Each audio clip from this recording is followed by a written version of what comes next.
Hello, and welcome back to another episode of Critical Reactions, where we are critical, not cynical, of the music we listen to. I'm your host, Bryan, and we're going to check out a special selection where one of you tell me exactly what it is I need to check out. If you have your own song that you'd like to suggest for special selections, you can find a link to do so in the description below. Today's comes at us from Andrew. It says, "Hey Bryan, I'd like to hear what you think of Misinterpretive Dance by Consider the Source. They're an instrumental trio that describes their style as sci-fi Middle Eastern fusion. I'll leave it up to you to decide how much of that comes across in this particular song, which is a particular favorite of mine."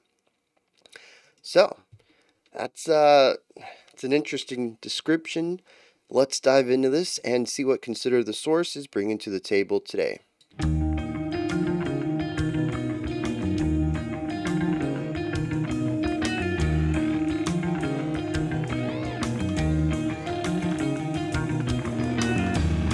Alright, so we have alternating 9/8 and 10/8. Really fun bass ideas running counterpoint to our guitars.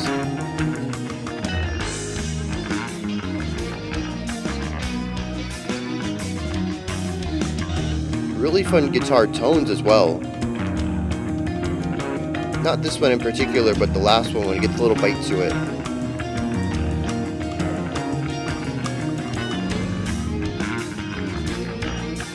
Yeah, that one. I like this wavy, amorphous timbre to it.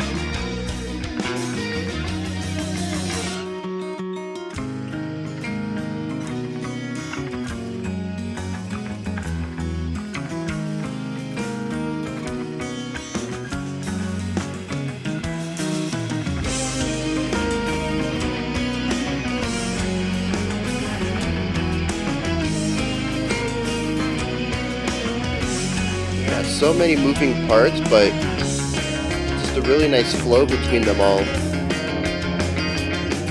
We are moving rather quickly through all these ideas, though.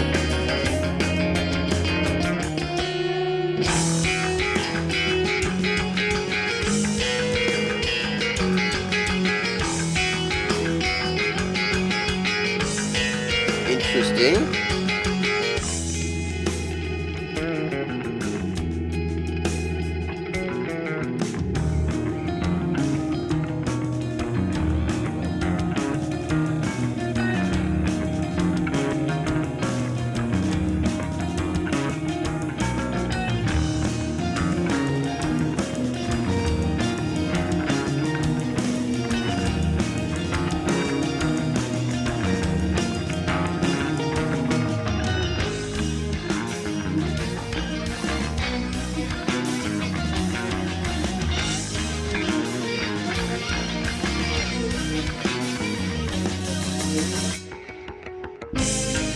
Oh, that's neat, because the last time we did that same idea of panning to the left, and this time we pan to the right.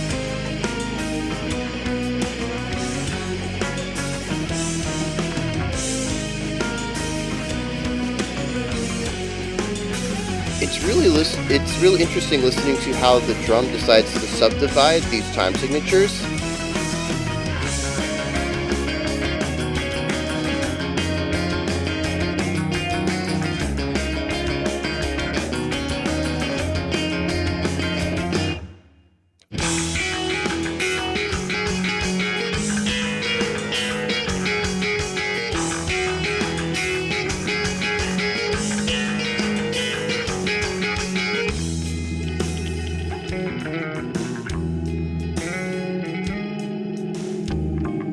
Oh, I love how those guitar hits turned into like this ambient fog.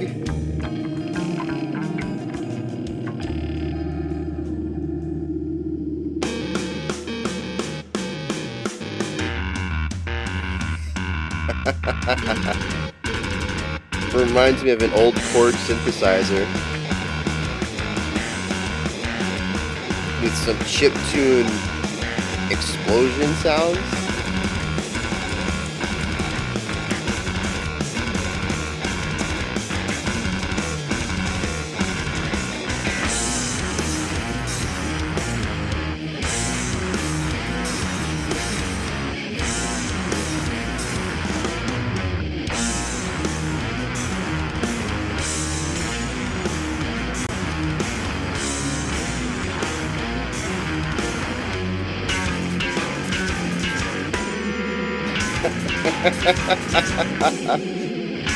Okay.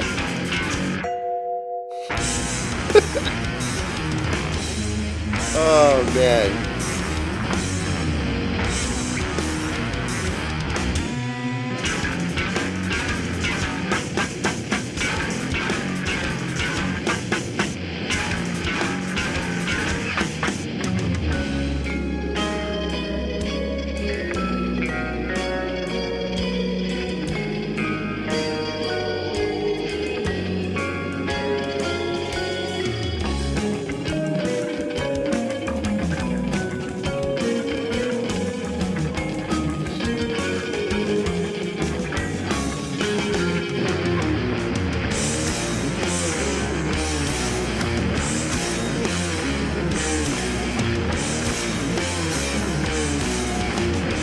The sheer amount of ideas in this track.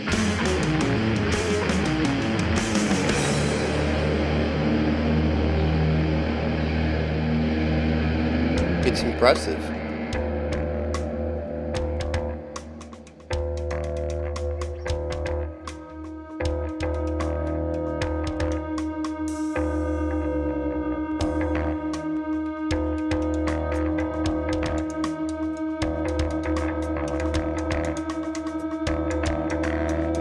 Can we just move on?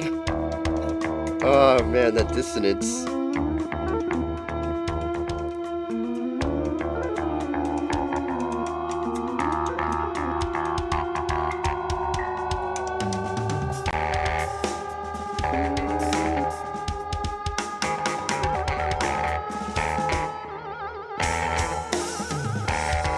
Hey, we're 4-4. Was not expecting that at all in this track.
A return to form?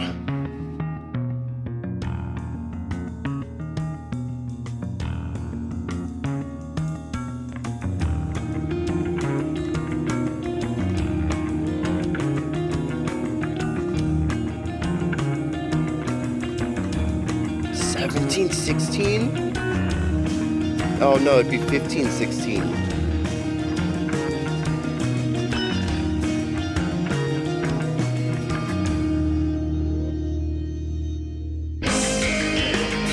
Yeah, back to their.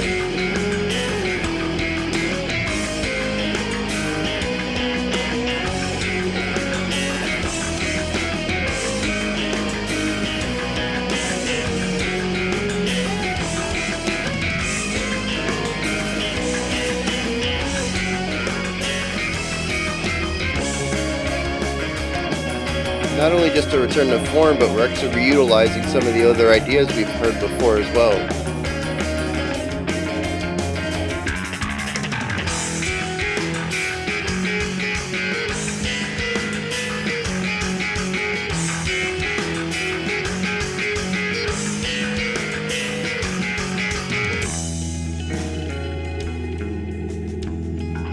And there's the guitars fading into fog. Yeah, it's like speed running the riffs.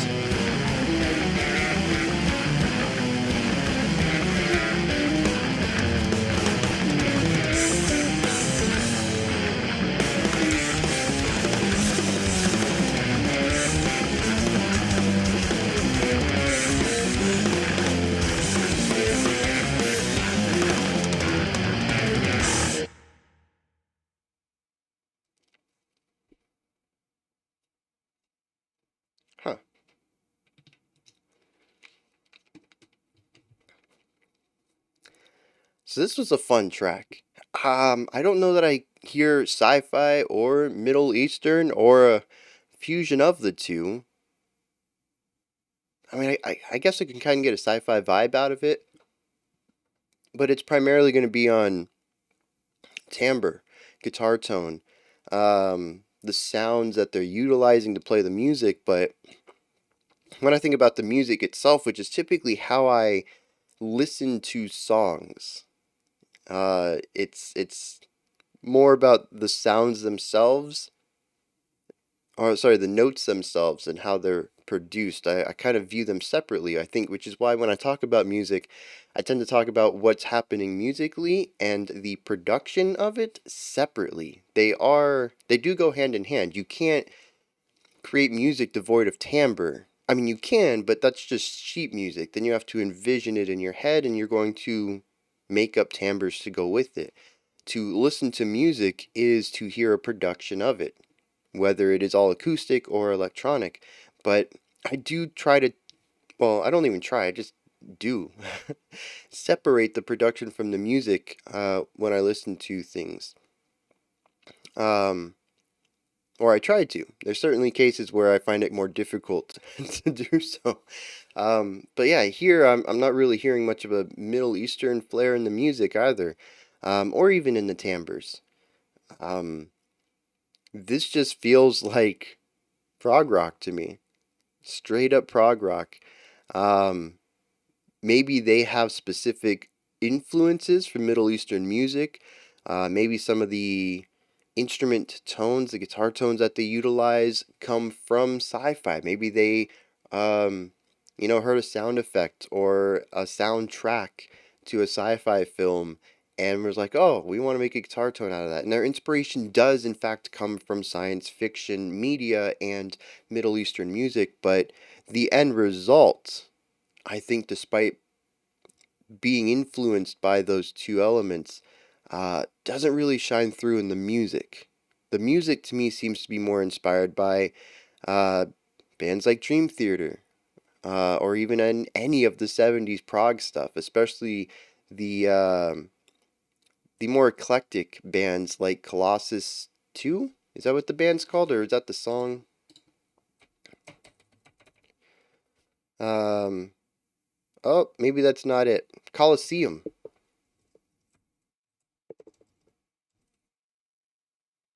And maybe that's not it.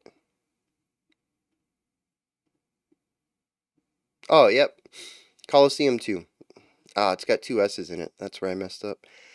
Yeah, more eclectic bands like that with really fun, diverse riffage that feels like it is almost a parody of prog rock at times, but also leans really hard into being serious prog rock at other times. And that's where that's sort of the middle ground that I'm getting here with Consider the Source's Misinterpretive Dance.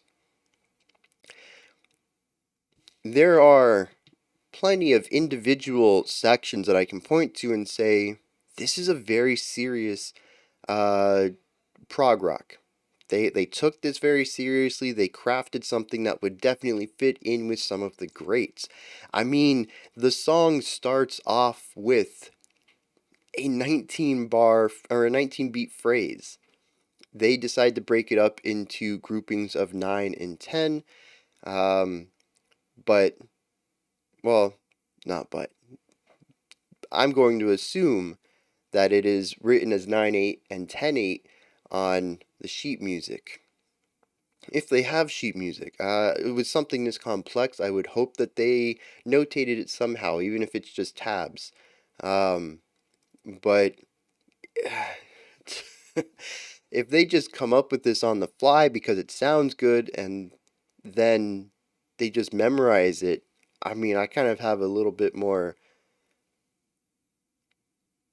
a jaw drop for that. It's just kind of bonkers. This seems like a song that would be written first and then practiced and performed later. Not something that's just memorized on the fly as you build it.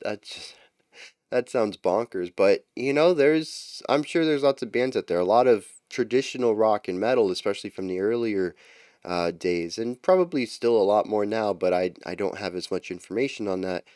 Uh, I believe was done just you just have this awesome riff in your practice session and someone else builds on top of it and your drummer gets in on it. You're like, oh, okay, then you build another riff and then you've got a song. You got a verse and a chorus. You throw a bridge in there and you never wrote a thing down, but you've memorized it. This is the song now, and hopefully no one forgets how to play it. Because you'll be learning it by ear later, or hopping onto Ultimate Guitar and hoping somebody tabbed it out for you. A fan tabbed it out. Um, because I just don't get the feeling there's a lot of notation in more standard rock and metal.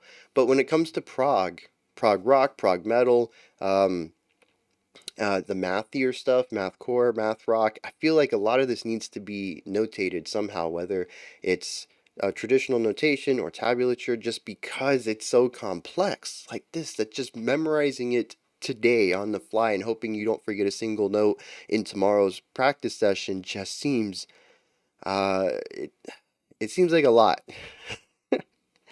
Um, I don't know how we got onto that topic though. I don't know what the segue was into that. Anyways, but yeah, this just feels like traditional prog rock to me. Oh yeah, yeah, the 1908. So we start off with what feels to me a very serious prog section. It is a typical proggy riff. It reutilizes some of the 9 section in the 10 section, which allows it to create a feeling of being off. It isn't technically a 19 beat phrase. It is a 9 beat phrase that gets extended to 10 beat phrases, or it gets extended to a 10 beat phrase on every other bar. So there's a familiarity to the second bar, but it hangs around just for a hair bit too long, which makes it feel a little odd. And that is prog rock. That is a lot. Actually, we talked about this this week, was it? No, it must have been last week. I don't remember what band it was. Um, maybe the week before?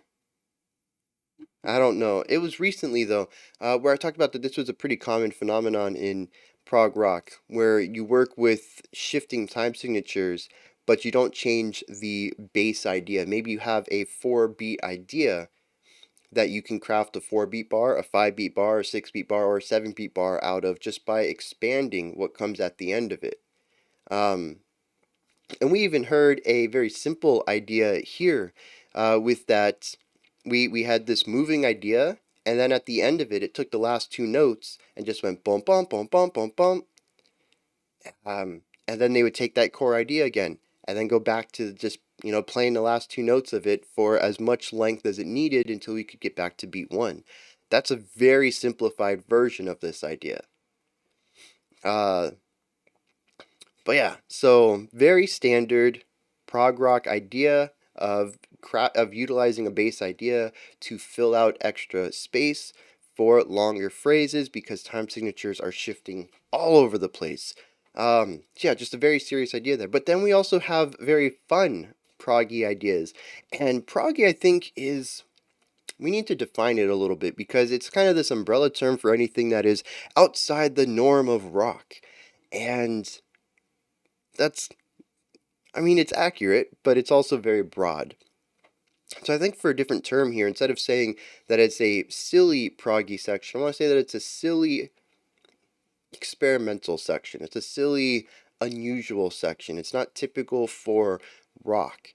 And part of this section, I must have chuckled like 4 times during it because music is a language. And as a language, it can set up punchlines. And that's exactly what happened here several times, where they set up an idea and went for a little bit of absurdist humor. They said, hey, we're going here, and then they went there. And then the next time they said, okay, we got you. We're going to go here. I promise this time. And then they were on the moon. And then they did another lick and said, okay, we're going to arrive here this time. It's not where we said the first time or the second time.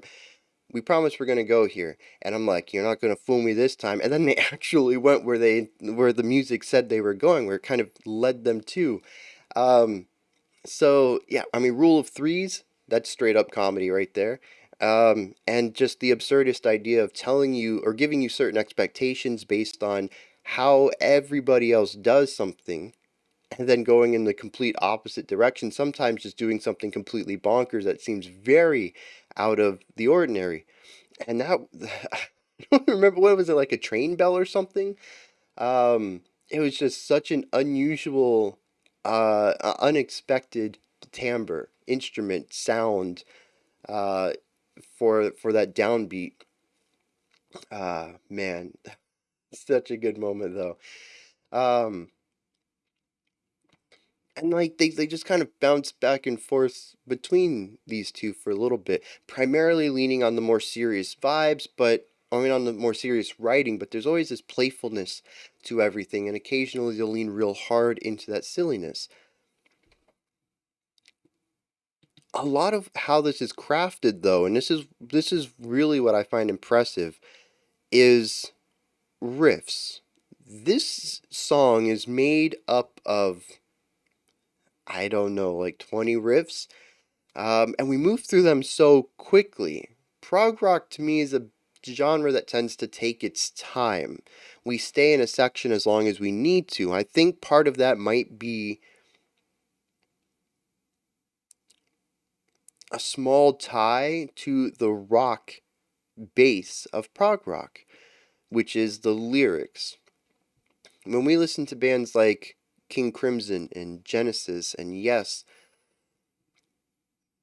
they still tend to utilize, outside of some of their instrumental parts and their instrumental songs, they utilize a lot of lyrics, and the lyrics need to exist within a framework, and that framework is going to be your section. And the section needs to stay rather static as long as it takes to tell this portion of the story, especially when you're looking at your epics and your rhapsodies.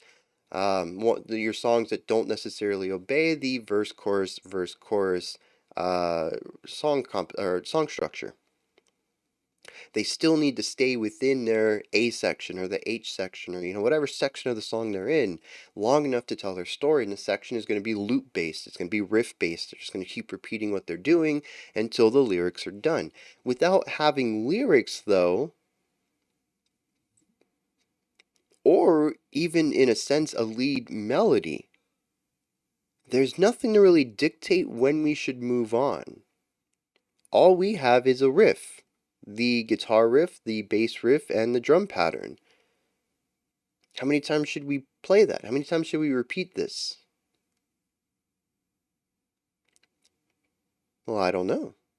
We could stay in here for a very long time and kind of go a post-rock area of writing and just fully explore a sound, but given that we don't really have any sort of atmospheric ideas going on in many of these sections, we have a bass line that is a moving melody, and we have a guitar line that's a moving melody, and we have a drum part that's moving, lots of movement in the drumming.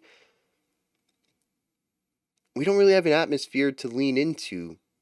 And I think it's interesting that they said, well, if we're not going to stay here for a long time, maybe we really shouldn't stay here very long at all.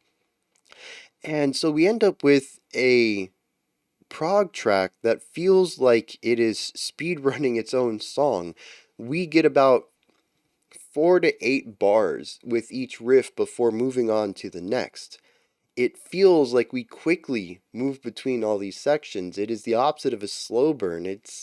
Uh, you're barely getting enough time to appreciate all of the nuance of a section before we've moved on, in which I think it's neat that the song as a whole feels like it is also on loop. It feels like we're going, like 5 sections, I think. So A, B, C, D, E. And once we hit E, we cycle back to A. Now, I don't know if we went right through that same pattern again, but we revisited many of the riffs that I remembered from the opening 3 or 4 minutes in the middle of the track.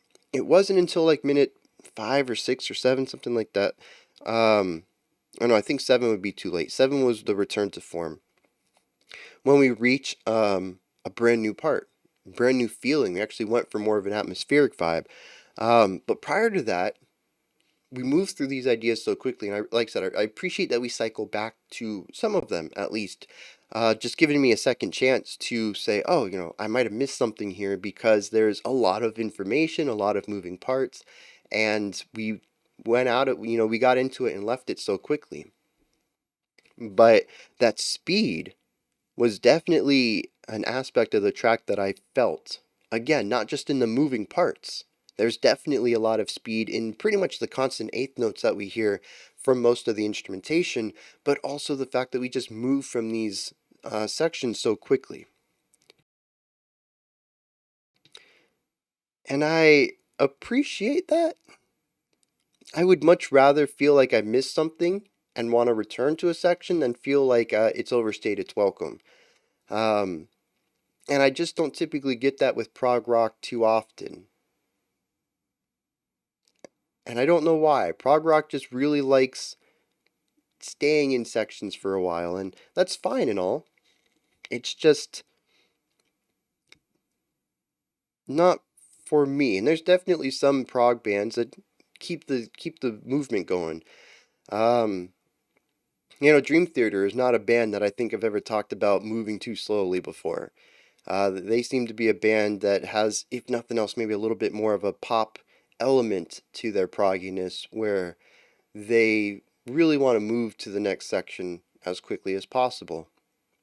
But then on the other side of the spectrum, we got some songs that just really, it's like a 14-minute epic, and we got 6 sections, Rhapsody style, and each section we're in for multiple minutes. So this was just a really nice change of pace. I might have to check out more of this, especially if the rest of the album is instrumental stuff.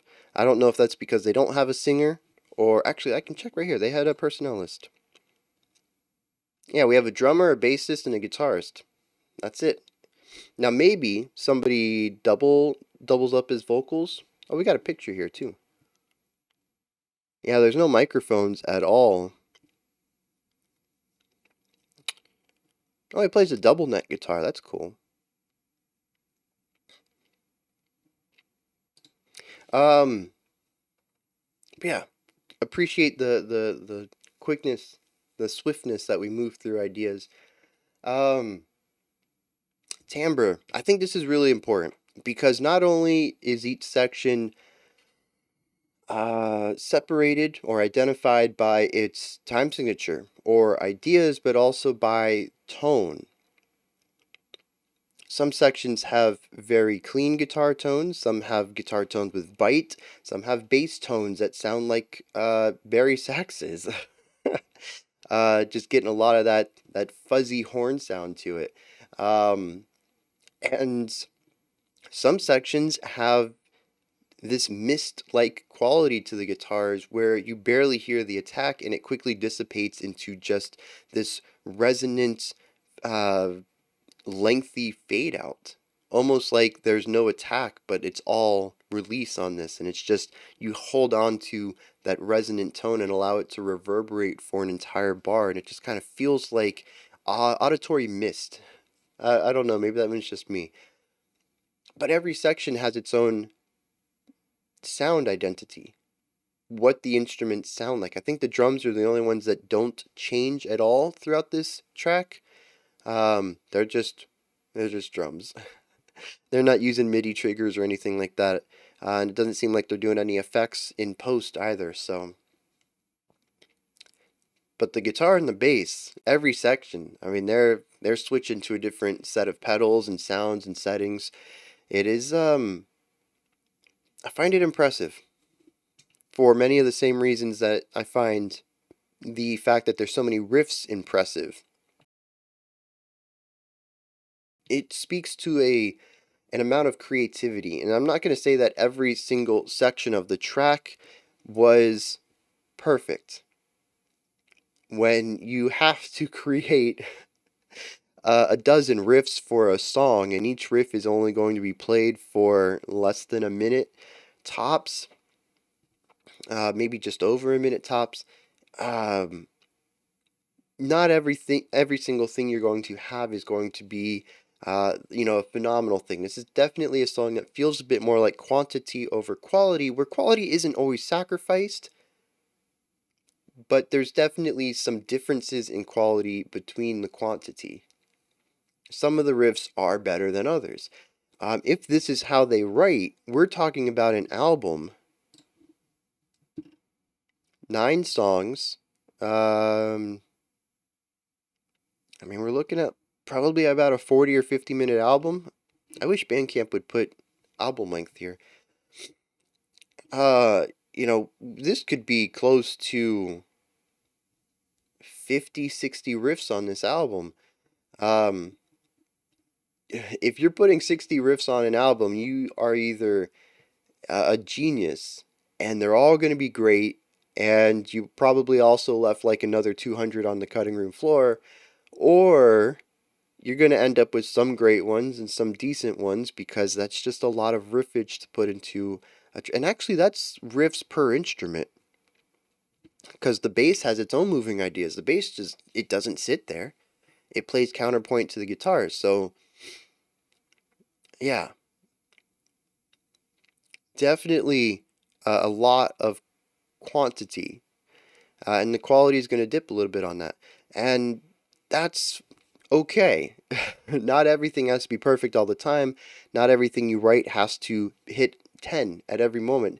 Most bands even have songs on an album that you're going to skip. Maybe not all the time, but sometimes. It's just not up to snuff. Maybe the whole album is a 10, and one of the songs is just an 8 for you. It's still really good, but there's going to be days when you're just not in the mood for it and you do skip it.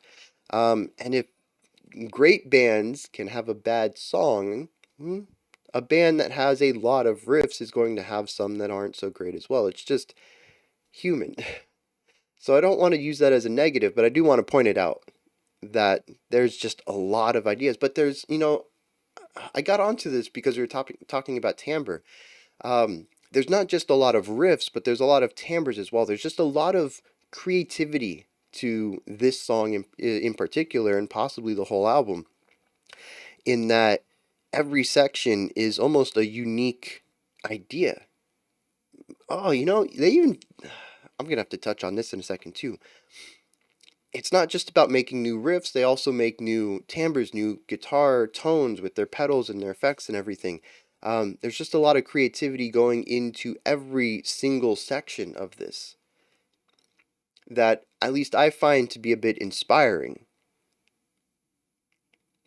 at the sheer change between each of these sections and how much extra work that puts on them. They could easily have been a band that put 6 or 7 riffs in this track and had all the same guitar tone, but instead they decided to craft unique sounds for each of them. And it doubles up the work, and they seem to gladly put it in there because they consider it valuable, and I agree with them. It helps them stand out a little bit.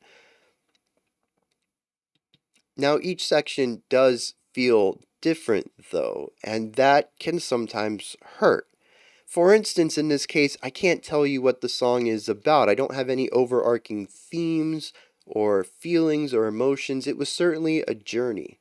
The song was interesting and it pulled me from section to section, but none of the sections really felt connected. It was just a series of riffs. And there's certainly something fun about that. Music doesn't have to make sense. That's why it's art. But it also, at least for me, removes a little bit from it, because I like to understand music as a whole. Why is this called Misinterpretive Dance? What aspect of this series of riffs should I attribute to that title? What can I get out of this song?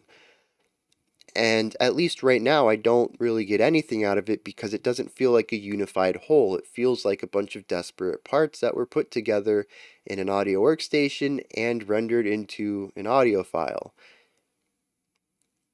It's interesting.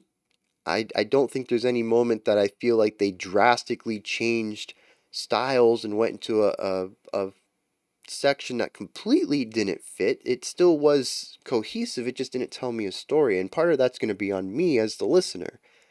I didn't get a story out of it. It told something. I was there for the journey, I just didn't understand it. So, for better or worse, because every section is a new riff with a new voice behind it, every section also feels like a unique solo component of the track. After we go back and forth in our proggy momentous sections, we reach a middle point that stands as a sharp redirect from where we were, and we will eventually return back to where we were, including repeating some of the sections from the beginning of the first half of the track. This middle section is interesting because it is bass driven entirely. The bass shifts to something super distorted. Kind of sounds like blasting a little bit on a Barry sax, getting a little bit of that extra bite and distortion, natural distortion out of the instrument. The bass solos over ambient fog mist guitar stuff, and I've already kind of described how I think they achieved this, but we get the guitar tone, it's a very weak attack, and then it just sort of fades, but it never goes away. It just kind of like turns into mist. It's still there, but you can kind of hear past it. It's not really dominant in the mix. It could have faded out, and it might not really have changed much, but it didn't, and you can still kind of hear that resonance in the music. And we get a few of those while the bass solo's over it, which this is honestly the most ambient section of the song. Like I mentioned, almost every other section is about driving eighth notes, just constantly pushing forward with counterpoint between two instruments. This is a solo with ambient notes around the solo. It stands out drastically from everything else. It is such a sharp departure from the other 5 or 6 sections we've experienced. I don't know what to make of it, but I appreciate it being here. 9 minutes of the same 5 or 6 ideas repeated, possibly in different ways, possibly in the same order, all doing the same thing of this driving eighth note intensity. It's fun the first time, but it can get a bit wary in the middle of the track. Going for the complete opposite, putting some contrast in there and returning back to it is a good way to break the monotony a little bit, but I don't feel like this section did much other than contrast, and it's very possible that that's the entire purpose of it. Maybe there is no larger story to this entire song. Maybe this was literally B-side riffs they had. Every other track on the album is super cohesive. This was just a bunch of B-side stuff they had, and they're like, well, we still like these riffs. We just don't really have anything to put them into that tells a story, so let's just toss a bunch of them together. They don't need to fit, and we'll call it a day. We'll call it the Misinterpretive Dance because everyone's going to misinterpret it.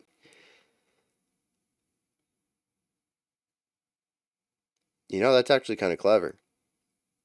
I wonder if they did that. I don't know. I'm going to have to check out the rest of the album and see if this is their style. A bunch of disconnected riffs that vaguely fit together but don't really have any strong connective ties to each other. Or if they do have just very interconnected tracks, and this is the one-off on the album that is a bit disconnected. But it is, an interpretive dance is something that you would watch, and it would be telling you a metaphor. It would tell you a story through the dance, right? A misinterpretive dance would be a work of art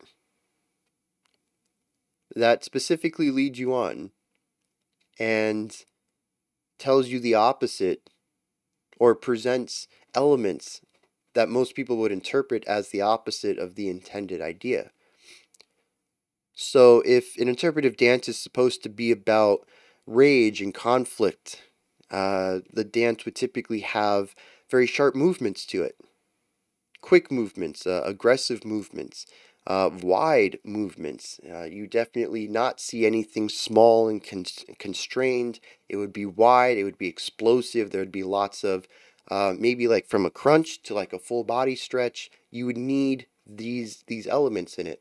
A misinterpretive dance would do the opposite, or maybe even all of the opposites, not just the opposite of being large and powerful, which would be timid, but also incorporating things that are not exactly opposites, but not synonyms either. So we would have things that would showcase sadness or fear or, pretty much anything except this conflict and anger. That's, what the dance would be described as if it was interpretive. And this is just a guess because I don't think anyone's ever done misinterpretive dance. I don't think that's a thing. And that's one of the really cool aspects about this title is that it's a new concept, which means that we the listener, get to bring something to it. And if that's the case, if it's a work of art that's supposed to lead me on in the wrong direction, they did a pretty good job of that. Because I have no idea what's going on here. And maybe that's the point of it. Like I mentioned, an interpretive dance would be cohesive. Everything would be related to a single topic, but a misinterpretive dance could be literally about anything. In fact, it doesn't have to be about emotions. In my previous example, you can also use mundanity in your dance. You can pantomime going to an office job, and that would also be misinterpreted as the office job instead of the anger and conflict that you're hoping or that you're wanting to portray. You are literally misinforming people. And because of that, it could really be anything. A misinterpretive dance could be a series of, that kind of lines up. I don't know if that's what they had in mind, but it kind of works. I think those are my thoughts. There's no lyrics to go over. We touched on all the music. We touched on the two types of sections. We touched on timbre. Yeah, those are my thoughts. Consider the sources, misinterpretive dance. This is where y'all come in. Hit me up in the comments. Let me know if you enjoyed this or not, if you have your own thoughts, anything you'd like to add on to what I said, or correct me on. Let me know. Above the comment section is a description box, and in there is a link for Linktree. It takes you to this menu right here. It has links for everything related to the channel. You can support the channel in a variety of ways, as well as find links to the various communities that surround the channel, such as Twitter and Discord. Above that, if you could, like, subscribe, and ring the bell, I greatly appreciate all three of those. All right, that wraps it up for today. I'll be back tomorrow, 5 p.m. Eastern Standard Time, 9 p.m. UTC. As usual, we're going to look at another music inspired by art track and another special selection. Until next time, remember to be critical, not cynical of the music you listen to, and have a fantastic morning, afternoon, or evening, whenever you choose to watch my videos.